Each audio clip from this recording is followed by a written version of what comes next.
এটাও একটা কচু গাছ, কিন্তু মনে হচ্ছে যেন কেউ রং লাগিয়েছে, কিন্তু এটা আদৌ রং না। তোমাদেরকে দেখাচ্ছি, এরকম পাতাটা এরকম, রং উঠবে না, কারণ মনে হচ্ছে যেন কেউ রঙের ছিটা ফেলে দিয়েছে, লাল আর সাদা। খুব সুন্দর গাছটা। এই কচু গাছের নাম জানা নেই। যদি কেউ, আমি একজন এসেছিল বলছে ছোটো থেকে রং ফেলেছি, সেটা রং না। তো ও অনেকক্ষণ ধরে এরকম ঘষাঘষি করলো, বলছে না এটা এরকমই।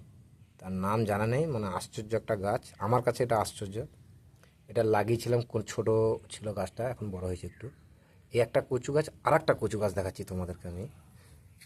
দাঁড়াও, একটু ওয়েট করে ওখানে যাই। এই একটা নাম কিন্তু আমি জানি না, কিন্তু একদম মনে হচ্ছে যেন, দেখবে মনে হচ্ছে যেন রং হাতে লেগে যাবে, কিন্তু না। এই দেখো, বুঝলে রং লাগেনি, কিন্তু এটা এরকমই গাছটা। খুব সুন্দর কি কচু। যদি তোমরা, আমি ছাড়বো ফেসবুকে, তোমরা যদি জানা থাকে তোর নামটা অবশ্যই বলবে।